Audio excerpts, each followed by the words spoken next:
All right, welcome back. A quick video to kind of illustrate the importance of how you customize your messaging depending on who you're speaking to. So I won't talk about creating customer persona profiles or defining your target customer. Ideally, you should have that done already. But yeah, it really starts with understanding who you're speaking to, and then from there, making sure you adjust your messaging depending on what motivates them. So the first exercise I want you to do, if you don't already have it, is identify your target personas. If you already have it, then do the second one, which most of you probably have not thought about, is identify your negative personas. These are customers that are either going to be just spinning your wheels and never going to close kind of customers, wasting your time. Or maybe these are customers that will close, but they are those difficult customers that you don't want to work with. They're highly demanding. Maybe they're not very profitable. Maybe they're the kind of customer that has a very high expectation and generally will leave bad reviews and always ask for more. So identify what are some of those red flags so that you can avoid those customers and not waste your time with them.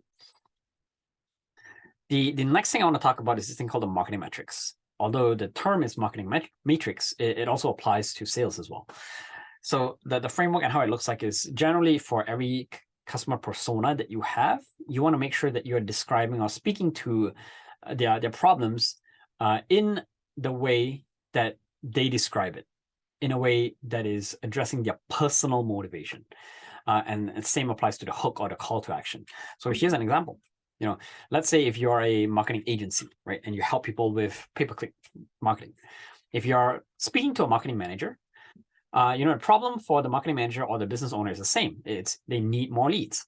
But from a marketing manager's perspective, you might speak to them and say, hey, are you under pressure to get more leads from your boss? We can help, right? And then the hook also is slightly different. You might say, hey, too busy managing all your marketing campaigns. We help marketing managers with X, Y, and Z. If you're speaking to a small business owner, you can see the language here is different. Are you looking to generate more leads for your business? I've helped many clients, right? And then the hook is also different. I work with many plumbing contractors like you to grow their businesses. Contact us for a no obligation consultation. So the idea here is, even though you have the same, you're speaking to the same problem, and even though you're asking them to do the same thing, they both care about different things in their own description of that problem and how they're looking to solve it. So make sure that you're using the language that they resonate with, both on the marketing side, but also on the sales side. Cool. So do this exercise. If you have multiple personas, that's one starting point. Maybe you're going after different target customers, like in this case, or maybe even if you're going after different segments of the market. So for example, if let's say you have a healthcare solution that could be sold to doctors or dentists, the verbiage may be different, right? Or even within the dentistry, maybe there are different decision makers. Maybe you want to speak to the practice owner, or maybe you want to speak to, let's say, the front desk person who's doing all the admin work.